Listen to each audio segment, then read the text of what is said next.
الله الرحمن الرحيم الحمد لله الذي جعل الحمد مفتاحا لذكره وسببا للمزيد من فضله ودليلا على آلائه وعظمته والصلاة والسلام على عبده وصفيه سيد رسله أبي القاسم المصطفى محمد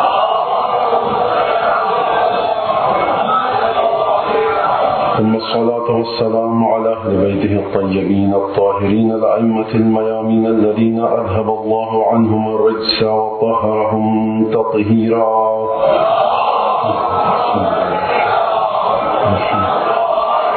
واللعنة الدائمة على أعدائهم أجمعين من الآن إلى قيام يوم الدين.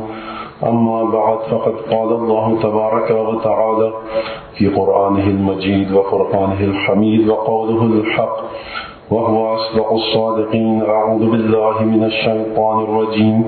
إنما أمره إذا أراد شيئا أن يقول له كن فيكون فسبحان الذي بيده ملكوت كل شيء وإليه ترجعون. صدق الله العلي العظيم. صلوات بجميع محمد.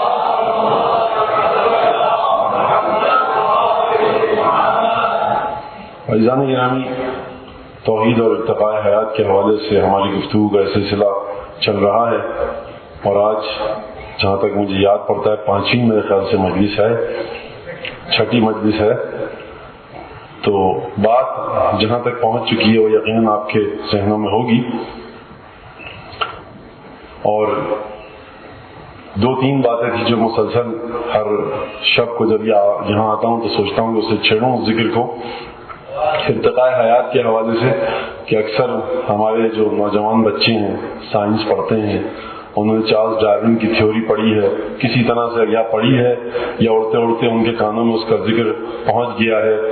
وہ اکثر یہ پوچھتے ہیں کہ بھائی یہ کیا سلسلہ ہے حیات کا ارتقاء، جو ایولیوشن آف لائف ہے، کیا ہم کبھی بندر تھے اب انسان بنے؟ تو یہ سلسلہ کیا ہے؟ کیا توحید سے یہ متصادم ہے یا نہیں؟ اگر ڈارون کی تھیوری کو ہم مان لیں تو کیا یہ توحید سے ٹکرائے گی یا نہیں ٹکرائے گی؟ دیکھیے، یہ زیادہ لمبی بات نہیں کرنی ہے مجھے اس حوالے سے، اشارہ کر کے گزر جاؤں گا، اور انشاءاللہ پھر جو چارلس ڈارون، اور اس سے پہلے کہ گفتگو کو آگے بتا دوں کہ چارلس ڈارون کا تعلق انگلستان سے تھا. 1808 یا 9 میں پیدا ہوئے اور 1884 میں ان کا انتقال ہو گیا. اسی طرح سے فرانسیسی سائنسدان تھے جن کا نام لامارک تھا، یہ 1744 میں پیدا ہوئے اور 1829 میں ان کا انتقال ہو گیا. ان دونوں نے مل کر سے مطلب یہ کہ ایک ساتھ نہیں، کیونکہ زماناً متقدم تھے یا متاخر تھے، اسی مسئلے پہ کام کیا ہے. تقریباً 20 سال ڈارون نے مختلف جزیروں کی خاک چھانی ہے بیچارے نے، جس کو آج ہمارے یہاں بڑے برے الفاظ سے یاد کیا جاتا ہے. ایک تحقیق کی ہے، ایک ریسرچ کی ہے، بہرحال. اور 20 سال کے بعد 13 تقریباً مہینوں کی زحمت، 20 سال گھومے پھرے، جو اسپیشیز ہیں جانوروں کی، حیوانات کی انواع، ان کے فاسلز کو جمع کیا، ریسرچ کی، اور اس کے بعد پھر ایک اپنا ایک کام جو سامنے پیش کیا، وہ موجود ہے کتابوں کی صورت میں.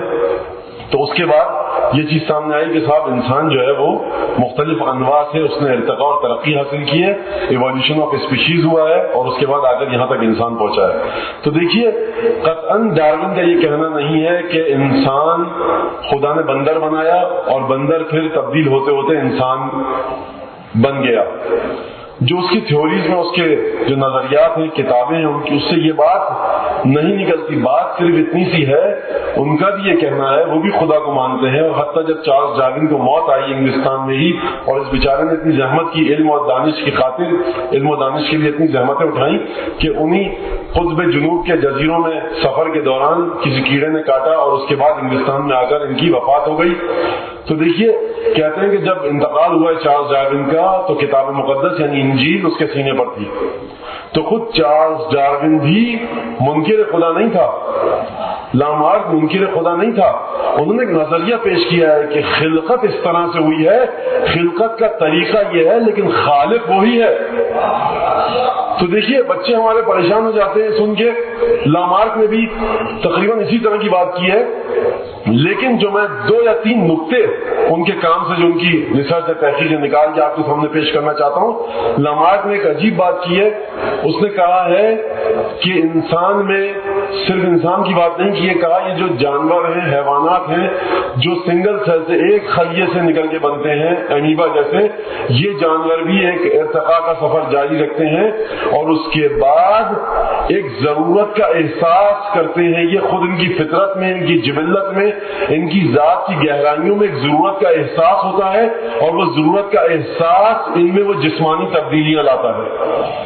اور اس کے بعد چارلس ڈارون نے یہ لکھا کہ انسان جس انداز سے اس وقت ہے، مستقبل میں، اب وہ مستقبل 100 سال 200 سال 1000 سال 2000 سال، لیکن مستقبل میں وہ انسان، جس انسان کی ہم بات کر رہے ہیں، جس انسان میں جو صلاحیتیں ہیں، جس انسان نے اس زمانے میں بھاگ کا انجن دریافت کر لیا تھا، ایجاد کر لیا تھا، پہیہ ایجاد ہو چکا تھا، مختلف مشینیں بن چکی تھی، وہ انسان جو چارلس ڈارون کے زمانے کا انسان تھا. ڈارون نے کہا کہ میں یہ سمجھتا ہوں کہ انسان کی جو ذہنی سطح اس وقت ہے، مستقبل میں جا کر اس سے کہیں اور زیادہ انسان کی ذہنی سطح مترقی ہو جائے گی، ارتقاء پالے گی. اور اسی طرح سے لامارک نے بھی یہی کہا. اس کا جملہ کچھ عجیب ہے. اس نے کہا کہ دیکھیے، میں نہیں سمجھتا کہ وہ انسان جو ایک سلو پروسیس، ایک آہستہ آہستہ دھیرے دھیرے تاریخ کے دھارے پر بہتے ہوئے انسان جس مقام پر یہاں تک آیا ہے اور یہ انسان اس انداز سے بنا ہے، وہ انسان یک لخت فنا ہو جائے گا. اور پھر کہتا ہے لامارک کہ میرے خیال سے، اور مجھے یقین ہے کہ وہ لوگ کہ جو انسانی روح کو امر مانتے ہیں، جو انسانی روح کو مردہ نہیں مانتے، جو یہ کہتے ہیں کہ انسان مر جاتا ہے، روح اس کی ہمیشہ باقی رہتی ہے، جو لوگ یہ کہتے ہیں، تو لامارک کہتا ہے میرے خیال سے ان لوگوں کے لیے یہ تصور کہ دنیا ایک دفعہ تباہ ہو جائے گی، دنیا ختم ہو جائے گی، یہ تصور ان لوگوں کے لیے جو روح کی بقا کا عقیدہ رکھتے ہیں اتنا خوفناک نہیں ہو سکتا جتنا ان لوگوں کے لیے جو روح کے باقی رہنے پر اعتقاد نہیں رکھتے. یہ آپ نے سنا. اور اس کے بعد ہمیں پھر انشاءاللہ کل یا پرسوں یا آخری جو مجلس ہوگی اس میں پھر ہم اس کو مرتبط کریں گے امام زمانہ علیہ الصلوۃ والسلام کے ظہور سے.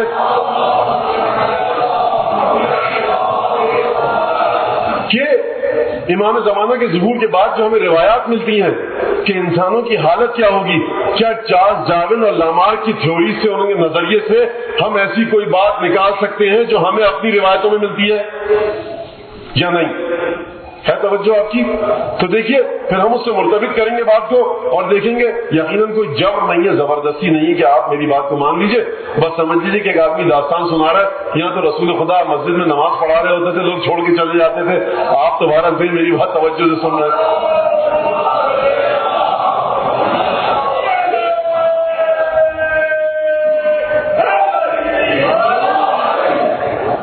تو انسان جو روایت ہمیں ملتی ہے کہ ایک انسان کی عقل 40 یا 70 انسانوں کی عقل کے مساوی ہو جائے گی. اور یہ ہماری جو روایات میں ملتا ہے کہ علم کی حقیقت 29 حروف ہے. علم کی حقیقت 29 حروف ہے. ایک حرف تمام انسانوں کے درمیان تقسیم کیا گیا ہے، باقی ائمہ کو عطا ہوئے ہیں. تو اب وہ جو حروف ائمہ کو عطا ہوئے ہیں، جب امام زمانہ علیہ السلام کا ظہور ہوگا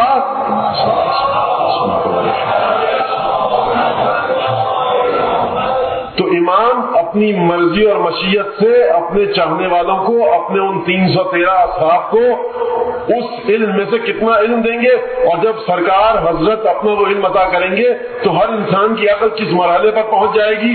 کیا چارلس ڈارون وہی بات تو نہیں کہنا چاہتا جو ہماری روایات میں ہے، یا یہ کوئی اور بات کہنا چاہتا ہے انسان کے ارتقاء کے حوالے سے؟ کیونکہ دیکھیے جس کے پاس یہ روایات نہیں ہے شاید اس کی سمجھ میں نہ آئے کہ چارلس ڈارون کیا کہنا چاہتا ہے اور یہ ہوگا کیسے. شاید وہ ایجادات تک منحصر ہو کے رہ جائے کہ صاحب کمپیوٹر ایجاد ہو گیا، فیکس ایجاد ہو گیا، موبائل فون ایجاد ہو گیا، انٹرنیٹ کے ذریعے لوگ اپنے کام انجام دے رہے ہیں، یہ سب چیزیں آ گئی ہیں. شاید یہ اشارہ ہو اس کی طرف، لیکن نہیں، ہماری جو روایات ہیں وہ کچھ اور کہتی ہیں. اور دیکھیے جو مسلمان بھی رسول کا کلمہ پڑھتا ہے، جو مسلمان بھی رسول کا کلمہ پڑھتا ہے، چاہے وہ شیعہ ہو چاہے سنی، رسول تو سب کے ہیں نا. قرآن سب کا ہے، خانہ کعبہ سب کا ہے، قبلہ سب کا ہے، خدا سب کا ہے. جو مسلمان بھی رسول کا کلمہ پڑھتا ہے، اکثر اب یہاں تھوڑی سی تمیری گفتگو ہے، اجازت دیجیے کرنے کی. اکثر لوگ پوچھتے ہیں بھائی مولانا آپ نے سنا 1999 میں، یہ 97 کی بات ہے، 1999 میں قیامت آنے والی ہے، پریشانی.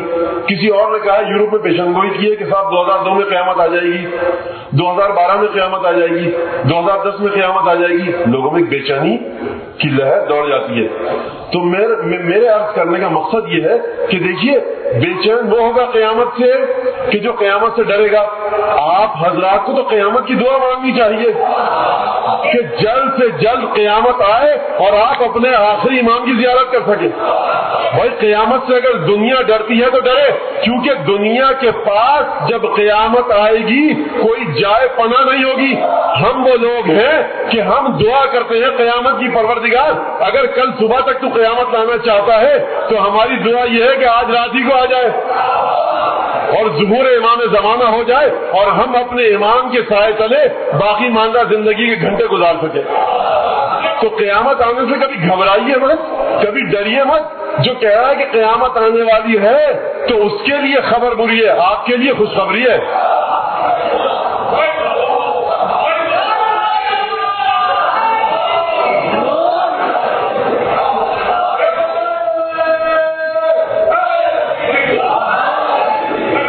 لیکن پھر ہم ڈرتے کیوں ہیں قیامت سے؟ مسئلہ سارا یہ ہے، ڈر اس بات کا ہے، خوف اس بات کا ہے. اب یہاں پر یہ بات آ گئی ہے تو کہنے دیجیے ذرا. بچوں کے چہروں مجھے تھکن کے آثار لگ رہے ہیں. کسی نے پوچھا کسی سے کہ بھائی بات کر رہے تھے، انہوں نے کہا کہ اگر امام کا ظہور ہو جائے گا تو آپ امام کے سامنے جائیں گے تو سب سے پہلے کیا دعا مانگیں گے آپ امام سے؟ حاجت کیا مانگیں گے؟ کہیں گے میں امام سے کہوں گا کہ مولا اپنی تلوار مجھے دے دیجیے. کہا کہ کیوں میں تلوار کیوں مانگیں گے آپ؟ کہ بھائی ہمارے اعمال ایسے ہیں کہ سب سے پہلے یہ تلوار ہماری گردن میں پڑے گی. تو بھائی اگر عمل ایسا ہوگا تو ڈر بھی لگے گا امام سے. لیکن جب امام کی اطاعت کے دائرے میں اگر ہم آ گئے تو پھر ڈرنے کی کیا بات ہے؟ اور دیکھیے لوگ کہتے ہیں کہ جو فلاں کام کرے گا امام آ کے قتل کریں گے، یہ کرے گا امام قتل کریں گے. میں ان چیزوں کو ذکر نہیں کرنا چاہتا یہاں سے، سب میرے ذہن میں ہے. دیکھیے چھٹے امام نے فرمایا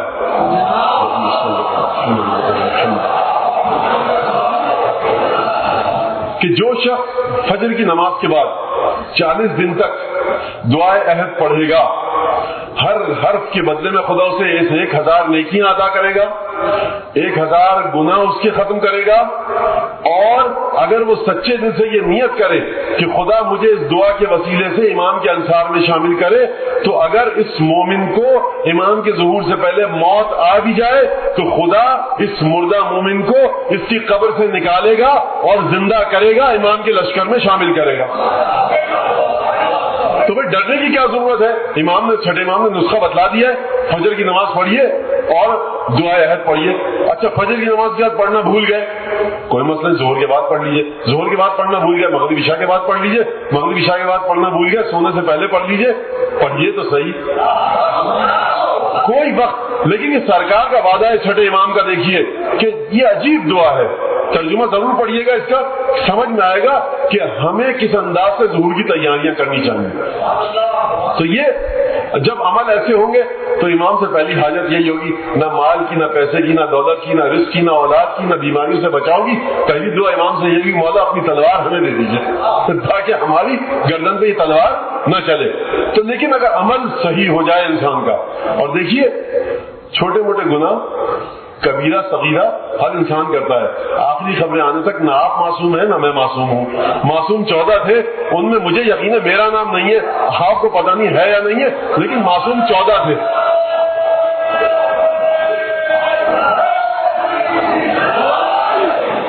تو یہ سلسلے سارے گناہوں کے بخشوانے کے ہیں. 23 ماہ مبارک کے رمضان کی 23ویں رات، شب قدر 19، 21، 23، شب عاشورہ، عاشور کا دن، گریہ سید الشہداء پر، 21 رمضان کی مجالس، عید کی دعائیں، عید اضحیٰ کی دعائیں، 15 شعبان کی دعائیں، یہ اعمال، یہ دعائیں، یہ زیارتیں، یہ صدقہ خیرات نیکی، یہ اسی وجہ سے ہے کہ جو ہم گناہ کر لیتے ہیں وہ صاف ہوتے رہے. اب جب گناہ کی بخشش کی بات آ گئی تو سنتے جائیے امیر المومنین نے کیا فرمایا. فرمایا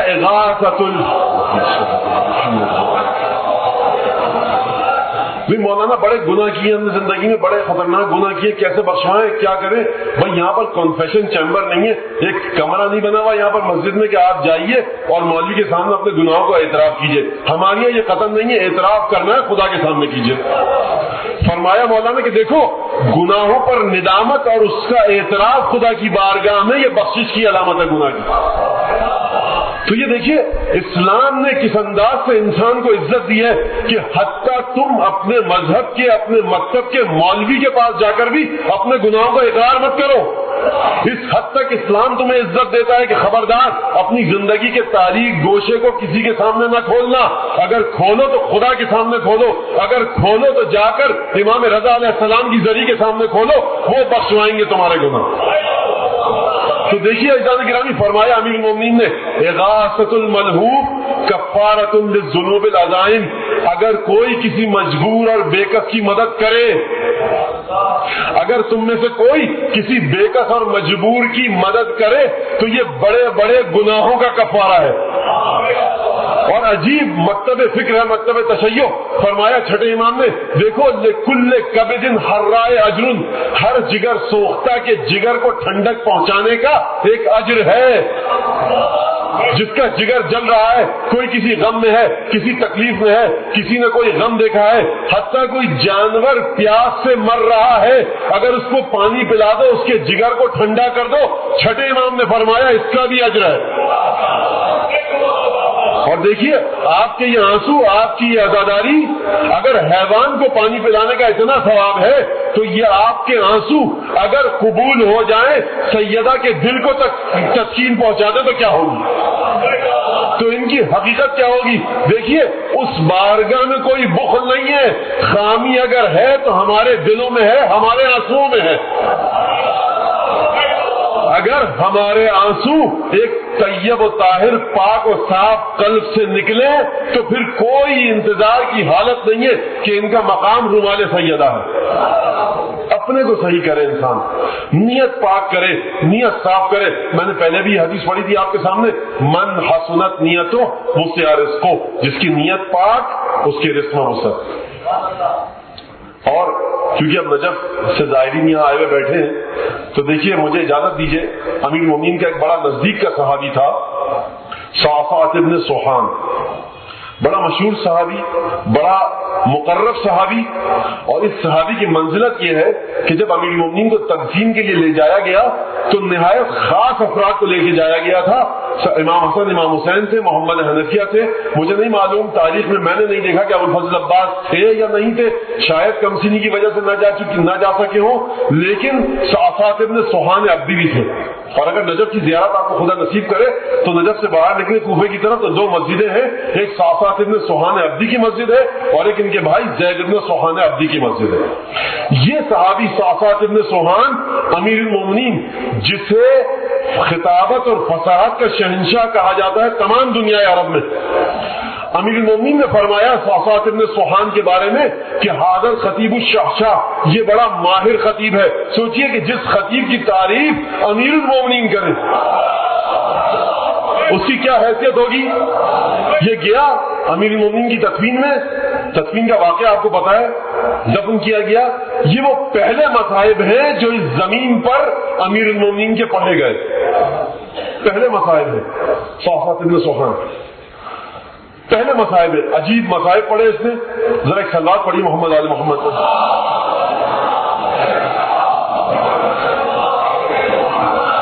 هل خبر القبر السائلی ہے ام قر عینا بالزائری ہے ام هل تراہ احاط علما بالجسد المستکن فیہ.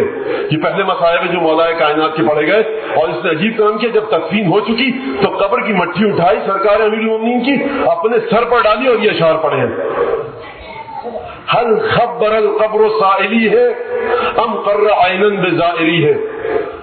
کیا یہ قبر بتائے گی سوال کرنے والے کو. ایک سوال کرنے والا یہاں آیا ہے, کھڑا ہوا ہے اور اس قبر سے پوچھ رہا ہے مولا کی, کیا یہ قبر پوچھنے والے کو جواب دے گی اس سوال کا؟ ام قر عینا بزائری ہے, کیا یہ قبر جو اس قبر کی زیارت کرے گا یہ قبر اس کی آنکھوں کو ٹھنڈک بھی پہنچائے گی؟ ام قر عینا بزائری ہے ام هل تراہ احاط علما, اے لوگوں کیا تم جانتے ہو, تمہارے خیال میں یہ قبر جانتی بھی ہے یا نہیں جانتی بالجسد المستقن فیہ, کہ کون جسم اس میں آ کر سو رہا ہے؟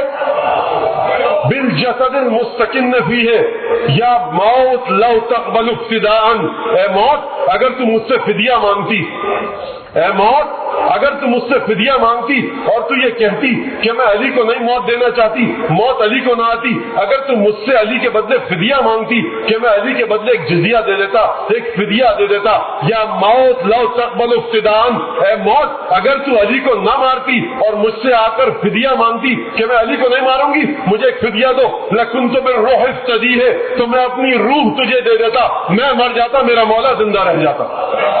لیکن تو بالروح افتدی ہے. یہ عجیب مرحلہ ہے, دیکھیے یہ عجیب مرحلہ ہے, اتنی محبت ہے, اتنے نزدیک ہے, اتنا قرب ہے امیر المومنین کے ساتھ اس صحابی کو صحابہ ابن سبحان عبدی. یہ عجیب مرحلہ ہے. لیکن تو بالروح افتدی ہے, یا موت ماذا اردت منی, سوال کر رہا ہے موت سے, اے موت تم مجھ سے کیا چاہتی ہے؟ یا موت ماذا اردت منی حققت کل متقی ہے, اے موت تم مجھ سے کیا چاہتی ہے؟ اس تو نے وہ تمام کام تو کر دیے کہ جس سے میں ڈرتا تھا, میرے مولا کو مجھ سے چھین لیا. قد رمان الدہر بفقد الفی, زمانے نے مجھے میرے محبوب سے, میرے معشوق سے محروم کر دیا, امیر المومنین سے مجھے محروم کر دیا. ازم الدہر واشتکی ہے, میں زمانے کی مذمت کرتا ہوں اور شکوہ کرتا ہوں کہ اس نے میرے محبوب کو مجھ سے چھین لیا. یہ ساتھ ابن سبحان عبدی صلوات بھیجی محمد عالم کی.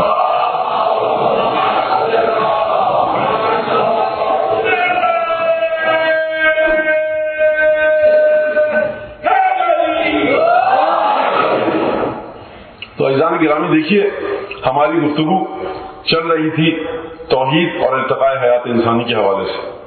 موضوع جہاں تک جو ابھی گفتگو یہاں پر ہوئی وہ یقیناً آپ کے ذہنوں میں ہوگی. آج یہ سوچا ہے کہ حضرت عیسیٰ علیہ السلام اور حضرت یحییٰ اور حضرت مریم کے حوالے سے کچھ گفتگو کی جائے بقول ایک دوست کے کہ آج کرسمس سے بھی مناسبت رکھتی ہے گفتگو. تو یقیناً اگر یہاں پر جیسا کہ مجھے اطلاع دی گئی ہے کہ عیسائی حضرات بھی رہتے ہیں تو یہ دیکھنا چاہیے, سوچنا چاہیے کہ قرآن نے کس انداز سے حضرت عیسیٰ کی توصیف و تعریف کی ہے. جس انداز سے قرآن نے حضرت عیسیٰ کی تعریف اور توصیف کی ہے, جس انداز سے قرآن نے حضرت عیسیٰ کی تمجید کی ہے, کیا ہمیں بائبل میں وہ توصیف و تمجید ملتی ہے؟ یقیناً اگر میں نوشی و میں گساری یا کبھی عمل نہیں ہے تو لوگ اپنے نبیوں سے بھی منسوب کر دیں گے. اگر بے راہ روی کا شکار ہو جانا جس کی نظر میں کبھی عمل نہیں ہے وہ اپنے نبی سے, اپنے پیغمبر سے منسوب کرے گا. لیکن قرآن کی نظر میں انبیاء کا رتبہ ان عام لوگوں سے بھی کہیں بہت زیادہ بلند ہے کہ جو دین پر عمل کرتے ہیں, اپنی ایک پاک و صاف زندگی گزار کر چلے جاتے ہیں.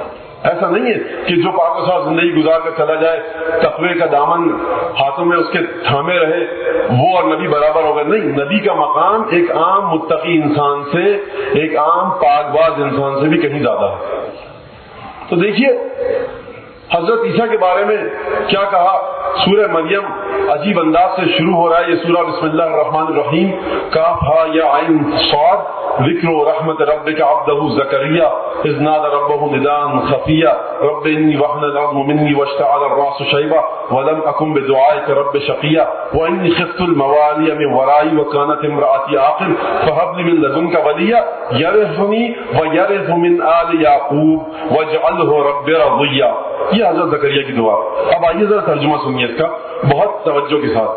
کاف ہا یا عین صاد, یہ حروف مقطعات ہیں, مختلف روایات ہیں اس کے بارے میں, ہمیں اس کی گفتگو میں نہیں جانا بالکل بھی. ذکر و رحمت ربک عبدہ زکریا. دیکھیے عجیب آیت ہے یہ, عجیب موسیقی ہے اس آیت میں, عجیب ترنم ہے, عجیب آہنگ ہے, اور صرف آہنگ اور موسیقیت ہی نہیں بلکہ اس میں معنی بھی بڑا عجیب پوشیدہ ہے. ذکر و رحمت ربک عبدہ زکریا, یاد کرو. دیکھو وہ وقت ذکر و رحمت ربک عبدہ زکریا، وہ وقت کون سا وقت کہ میرے حبیب تیرے رب کی رحمت نے زکریا کو یاد کیا. دیکھیے زکریا کا مقام دیکھیے آپ کہ پروردگار کی رحمت زکریا کو یاد کر رہی ہے. ذکر و رحمت ربک عبدہ زکریا کہ پروردگار کی رحمت نے زکریا کو یاد کیا، زکریا کا ذکر کیا. کس وقت کیا؟ اس وقت کیا اذ نادى ربہ نداء خفیا، جب زکریا نے بڑے خفی انداز سے زیر لب بڑے آرام کے ساتھ پروردگار کی بارگاہ میں دعا کی. دیکھیے ہم یہ کہتے ہیں کہ صاحب پروردگار تیری رحمت کا صدقہ، تیری رحمت کا واسطہ، ہم رحمت کو یاد کرتے ہیں اس وقت. لیکن قرآن کا تصور، قرآن کا فلسفہ کچھ عجیب ہے، قرآن کی منطق کچھ عجیب ہے. قرآن فرما رہا ہے ذکر و رحمت ربک زکریا اذ نادى ربہ نداء خفیا، جب زکریا نے اپنے پروردگار کو پکارا نا تو اس وقت در حقیقت پروردگار کی رحمت نے زکریا کو یاد کیا تھا. ذکر و رحمت ربک عبدہ زکریا، پروردگار سے دعا کی زکریا نے. کیا دعا کی؟ رب انی وہن العظم منی، پروردگار میرے جسم میں اب سستی آ چکی ہے، رخوت آ چکی ہے، ہڈیاں میری کمزور ہو چکی ہیں. واشتعل الراس شیبا، سر کے بالوں میں سفیدی مشتعل ہو چکی ہے. ولم اکن بدعائک رب شقیا، پروردگار میں نے کبھی تیری دعا کے سلسلے میں، تجھے پکارنے کے سلسلے میں نے کبھی کوئی کوتاہی تو نہیں کی. ولم اکن بدعائک رب شقیا. اچھا پروردگار یہ سب تو نے سن لیا. اب آیت آگے بڑھی. پروردگار میں ڈرتا اس بات سے ہوں وَإِنِّي خِفْتُ الْمَوَالِيَ مِنْ وَرَائِي، میں اپنے بعد اپنے رشتہ داروں سے ڈرتا ہوں. امام جلال الدین سیوطی نے موالی کا یہاں پر معنی کیا رشتہ دار، کہ میرے دین کو کہیں ضائع نہ کر دیں، میرے دین کو برباد نہ کر دیں.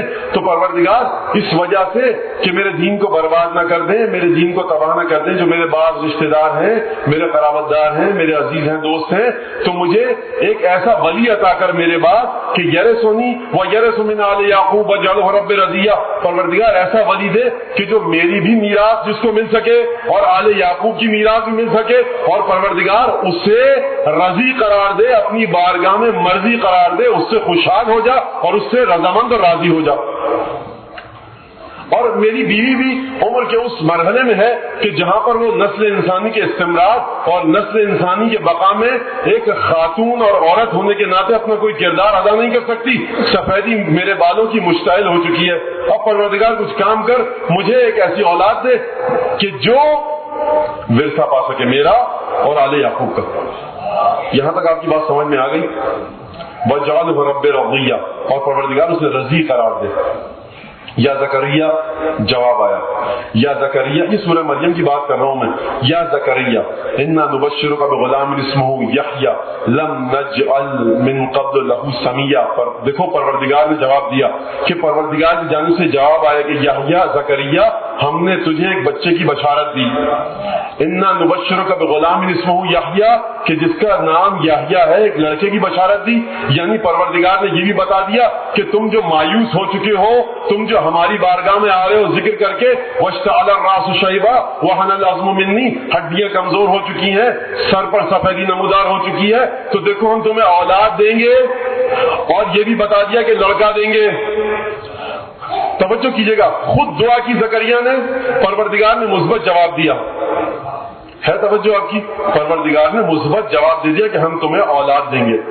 اور اس خصوصیت یہ ہے کہ لم نجعل له من قبل سمیہ، ہم نے اس کا ہم نام اس سے پہلے کسی کو نہیں قرار دیا.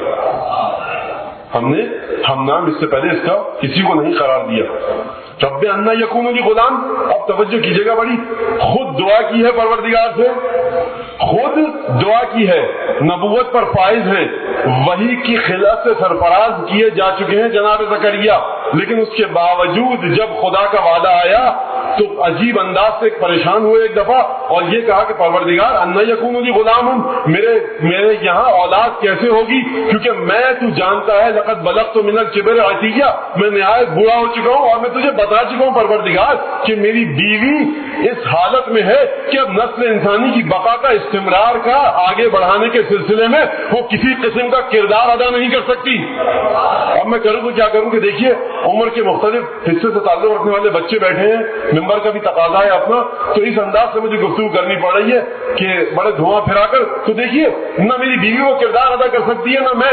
بھائی زکریا کی خدمت میں ہاتھوں کو جوڑ کر ہم یہ کہہ سکتے ہیں کہ جناب زکریا خود تو دعا کی تھی، پروردگار نے وعدہ دے دیا، لیکن اس کے باوجود پھر آپ کو ذرا شک ہے.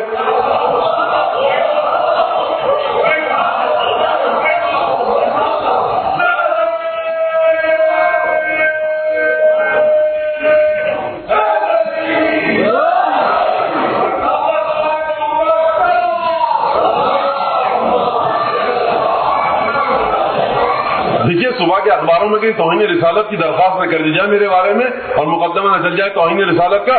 یہ میں نہیں کہہ رہا، یہ سورہ مریم کی آیتیں کہہ رہی ہیں. آیتوں کا ترجمہ آپ گھر جا کے پڑھ سکتے ہیں.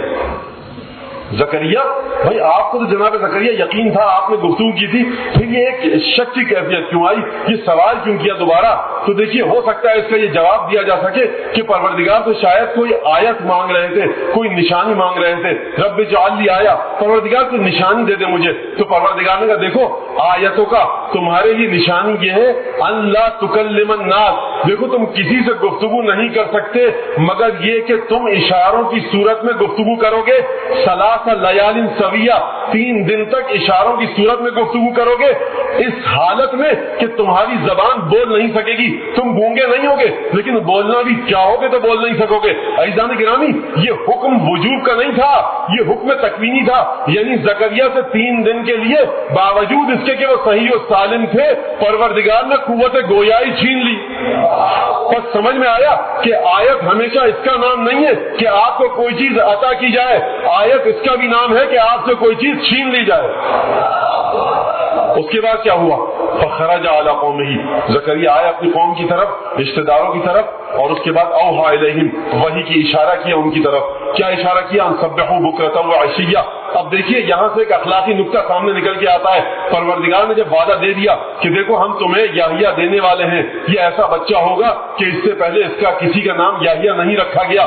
زکریا کو آیت بھی مل گئی، نشانی بھی مل گئی، دل میں سکون بھی آ گیا. جب اپنے رشتہ داروں کے پاس نکلے، محراب عبادت سے نکل کر آئے اپنے رشتہ داروں کے پاس، تو اشارہ کیا. فاوحا، یہاں اوحا یعنی اشارہ کیا کہ بھائی تم اب پروردگار کی صبح و شام تسبیح کرو. ان سبحوہ بکرۃ وعشیہ، صبح شام تسبیح کرو. یعنی جب بھی پروردگار کی طرف سے کوئی نعمت ملے یا کسی نئی نعمت کے ملنے کا وعدہ ملے تو انسانوں کی ذمہ داری یہ ہے کہ اس نعمت کا شکر ادا کرے، تسبیح پروردگار کو انجام دیں.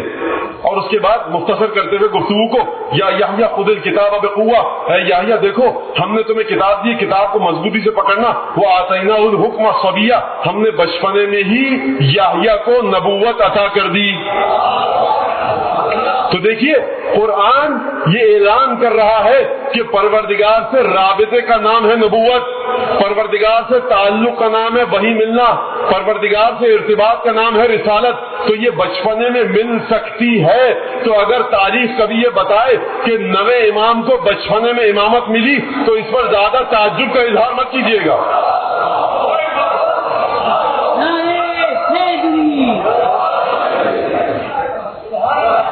تو دیکھیے وہ آتیناہ الحکم صبیہ، ہم نے بچپنے میں یحییٰ کو کیا دیا؟ نبوت عطا کی. اور اس کے بعد یحییٰ کے بارے میں عجیب بات کی، والسلام علیہ، اور سلام ہو یحییٰ پر. یوم ولد، جس دن یحییٰ پیدا ہوئے، وہ یوم یموت، جس دن یحییٰ کو موت آئی، وہ یوم یبعث حیا، اور جس دن یحییٰ دوبارہ قیامت میں انہیں اٹھایا جائے گا. ان تینوں مرحلوں پر حیات کے سلام.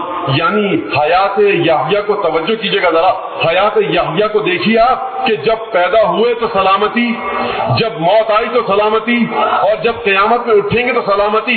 یعنی پروردگار گویا انبیاء کی حیات کے ارتقاء کو اس آیت میں بتا کے چلا گیا کہ دیکھو توجہ کے ساتھ کہ انبیاء ہمارے ایسے ہوتے ہیں کہ جب پیدا ہوتے ہیں تو سلام ہوتا ہے، جب موت آتی ہے تو سلام ہوتا ہے، اور جب قیامت میں اٹھایا جائے گا تو سلام کے ساتھ اٹھیں گے.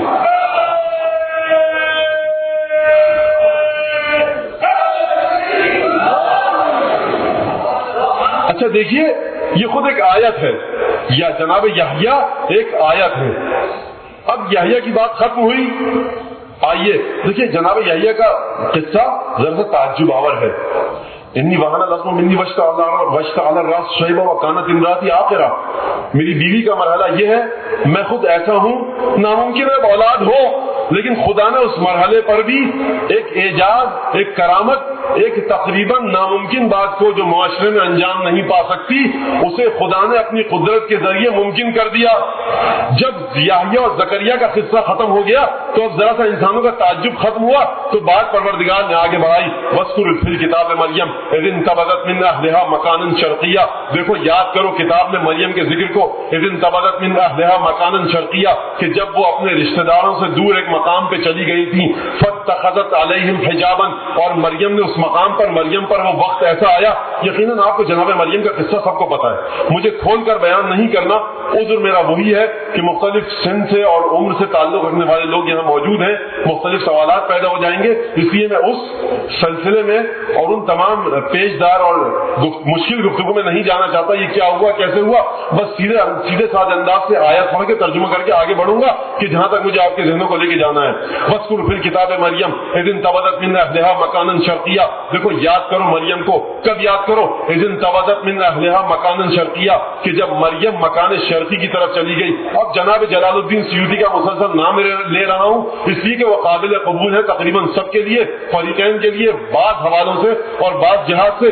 تعویلی بحث میں علماء نے یہ کہا کہ مکان شرقی کا مطلب یہ ہے کہ بہت دور چلی گئی، اور جو اہل معرفت ہیں، عرفاء ہیں، انہوں نے تفسیر میں کیا کہا، اس ذکر کو چھوڑیے کہ مکان شرقی کا معنی کیا ہے، تھوڑی دیر کے لیے فرض کر لیجئے کہ مکان شرقی کا مطلب یہ ہے کہ دور چلی گئی، ذرا دور چلی گئی۔ فَاتَّخَذَتْ عَلَيْهِمْ حِجَابًا، اور مریم پر کیونکہ وہ حالت طاری ہوئی کہ جو خواتین پر حالت طاری ہوتی ہے، اتنا کٹھن وقت تھا، عیسیٰ کی پیدائش ہونے والی تھی، تو مریم نے ذرا دور اپنے آپ کو کر لیا، ایک پردے کا سما ہو جائے، ایک سامان حجاب ہو جائے، ایک پردہ پڑ جائے تاکہ مجھے اس حالت میں کوئی دیکھ نہ سکے۔ فَاتَّخَذَتْ عَلَيْهِمْ حِجَابًا فَأَرْسَلْنَا إِلَيْهَا رُوحَنَا فَتَمَثَّلَ لَهَا بَشَرًا سَوِيًّا، اور اس کے بعد ہم نے، پروردگار فرما رہا ہے، ہم نے اپنی روح کو مریم کی جانب بھیجا۔ فَأَرْسَلْنَا إِلَيْهَا رُوحَنَا فَتَمَثَّلَ لَهَا بَشَرًا سَوِيًّا، تمثل پایا ہماری روح نے بشر کی صورت میں، تمثل فتمثل لها بشرا سویا، تمثل پایا ہماری روح نے بشر کی صورت میں، یعنی وہ چیز جو ہماری روح تھی، وہ جو فرشتہ تھا، اسے ہم نے مریم کے پاس جب بھیجا تو مریم کے سامنے وہ فرشتے کی صورت میں آیا، انسان کی صورت میں آیا۔ فتمثل لها بشرا سویا، اب مریم نے دیکھا میں اپنے رشتہ داروں سے دور ہوں، مکان شرقی پر ہوں، یہ بیابان ہے، سناٹا ہے، میں ایک عورت، یہ انسان آ گیا میرے سامنے، ایک دفعہ گھبرا گئی، اکیلی عورت دیکھ کر گھبرا گئی، فرمایا قالت انی اعوذ بالرحمن منک ان کنت تقیا، میں رحمان اور رحیم کی پناہ مانگتی ہوں تجھ سے اگر تو متقی ہے۔ یہ تقوی کی قید کیوں لگائی؟ بھائی جسے خوف خدا ہوگا وہی اکیلی عورت کو دیکھ کر اپنی نیت کو صحیح اور صاف رکھ سکے گا، جو بے تقوی ہوگا، جس کے کردار میں کجی ہوگی، جس کے کردار میں خامی ہوگی، وہی تنہا عورت کو دیکھ کر اس کے دل میں کوئی بری نیت آ سکتی ہے۔ اگر تو متقی ہے، اگر تو خدا سے ڈرتا ہے تو میں رحمان کی پناہ مانگتی ہوں تجھ سے، دیکھو میں اکیلی عورت ہوں، یہ الفاظ میرے ہیں، انی اعوذ بالرحمن منک ان کنت تقیا، اگر تو متقی ہے تو میں رحمان کی پناہ میں جاتی ہوں تجھ سے۔ جبرائیل آئے، ملک تھا، روح تھی، حقیقت کیا تھی اس میں مجھے ابھی نہیں جانا، تو اس فرشتے نے کیا کہا، روح پروردگار نے کیا کہا، دیکھو انما انا رسول ربک لاہب لک غلاما زکیا، مریم ڈرو مت، میں انسانی قالب میں ہوں، تمثل انسانی پایا ہے میں نے، لیکن میں فرشتہ ہوں، انما انا رسول ربک، میں تیرے پروردگار کا فرستادہ ہوں، میں تیرے پروردگار کا بھیجا ہوا نمائندہ ہوں، فرشتہ ہوں، کس لیے؟ تاکہ آؤں لاہب لک غلاما زکیا، تاکہ میں تجھے ایک پاک بچہ دے سکوں۔ بھائی عزیزان گرامی، مسئلہ سارا یہ ہے کہ عیسیٰ کی پیدائش ہوئی خدا کے اذن سے، خدا نے فرمایا کہ دیکھو ہم نے القاہا الی مریم، عیسیٰ ہمارا کلمہ تھے جسے ہم نے مریم کو عطا کیا، لیکن سورہ مریم کی یہ آیت کہہ رہی ہے کہ اس فرشتے نے، روح الہی نے کہا کہ میں یہاں آیا ہوں لاہب لک غلاما زکیا، وہ جو پاک بچہ تجھے ملنے والا ہے نا، وہ بچہ میں دوں گا۔ بھائی یہ کیا راز ہے؟ خدا دے رہا ہے وہ بچہ، عطا خدا کی ہے، یہ عطا اس فرشتے کی ہے۔ تو عزیزان گرامی سمجھ میں آئے گی بات، انما امرہ اذا اراد شيئا ان يقول له كن فيكون. اگر کوئی حیات اس مرحلے تک پہنچ جائے کہ خدا سے متصل ہو جائے تو خدا بھی دے گا، اسی نے دیا ہے، یہ دے گا، خدا دے گا.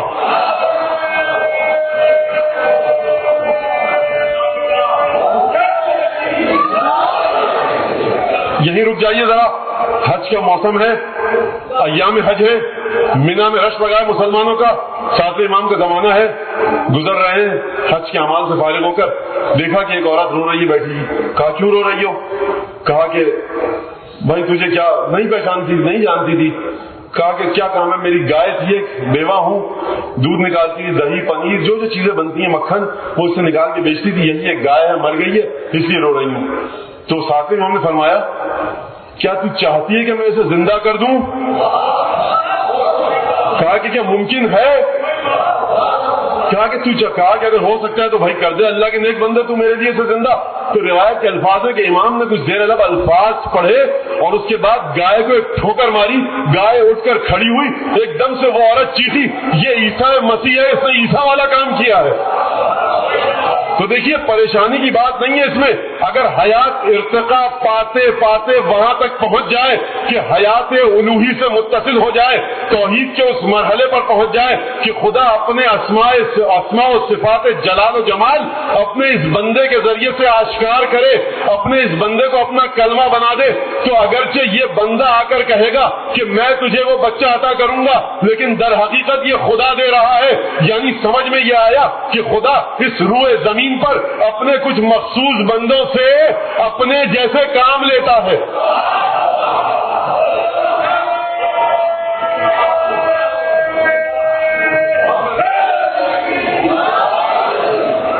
تو جائیے، نجف جائیے، کربلا جائیے، سامرہ جائیے، قم جائیے، مشہد جائیے، ائمہ کے روزوں پہ جائیے، امام زادوں کے روزے پہ جائیے، حضرت ابو الفضل عباس کے روزے پہ جائیے.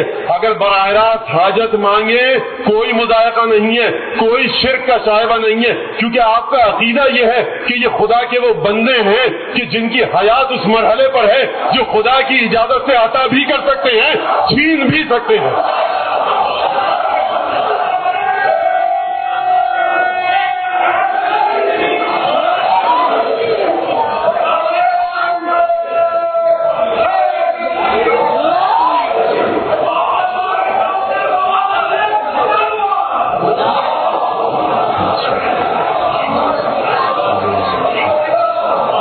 یہ دے بھی سکتے ہیں اور یہ چھین بھی سکتے ہیں. یہ صرف دیتے نہیں ہیں، یہ چھین بھی لیتے ہیں اگر ان کی مرضی کے خلاف کام ہو. یعنی کیا مطلب؟ تنزل الملائکۃ والروح فیہا باذن ربہم من کل امر. شب قدر میں ملائکہ نازل ہوتے ہیں ہر امر کو لے کر. بھائی سوال یہ ہے میرا کہ سورہ قدر میں تو یہ ذکر آ گیا کہ ملائکہ نازل ہوتے ہیں، اور پانچویں امام نے فرمایا یا معاشر الشیعہ خاصموا بولایتنا بسورۃ انا انزلنا. اے ہمارے ماننے والوں، ہماری امامت پر دلیل لاؤ انا انزلنا کے ذریعے. یعنی دیکھو، پوچھو جا کر لوگوں سے، سوال کرو لوگوں سے. اگر انسانی ذہن میں شعور ہے، اگر کوئی قرآن پڑھتا ہے، رسول کا کلمہ پڑھتا ہے، آیت پر اعتقاد ہے، پانچویں امام فرماتے کہ جا کر پوچھو یہ ملائکہ جو ہر امر کے ساتھ نازل ہوتے ہیں تو کس کے پاس نازل ہوتے ہیں، کس پر نازل ہوتے ہیں؟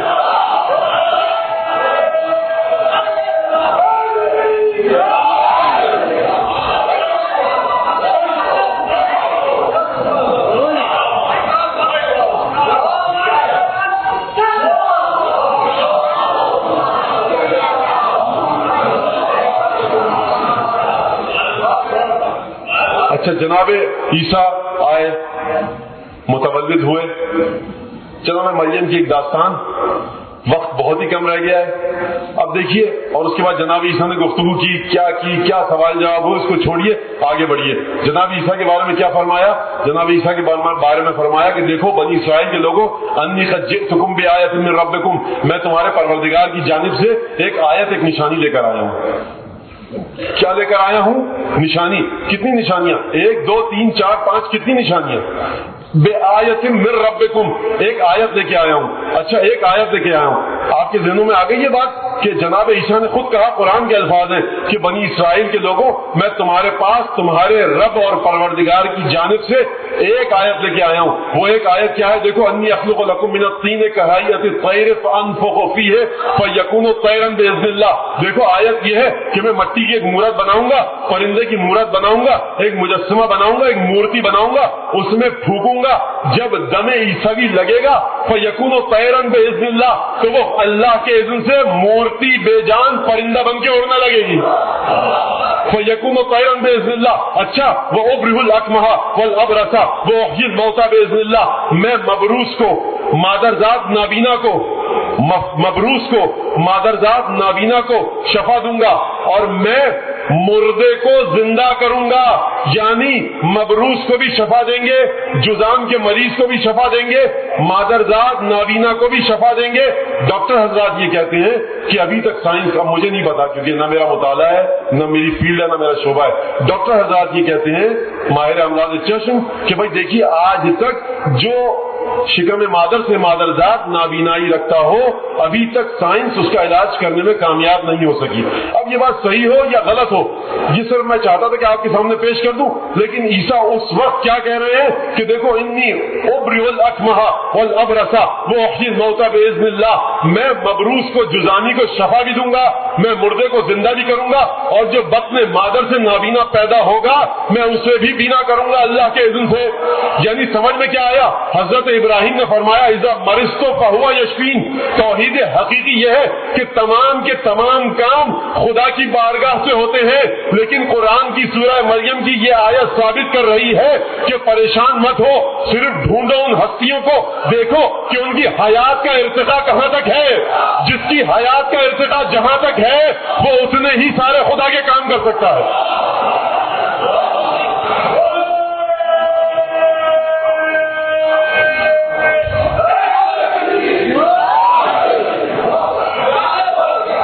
انبئکم، اور میں تمہیں خبر دوں گا، بما تاکلون و بما تدخرون فی بیوتکم، کہ تم نے کیا کھایا تھا دوپہر کو، کیا کھایا تھا رات کو، گزشتہ دن کیا کھایا، گزشتہ صبح کیا کھایا، گزشتہ دوپہر کو کیا کھایا، اور جو تم نے اپنے گھروں میں چیزیں رکھی ہیں میں اس کی بھی خبر دوں گا۔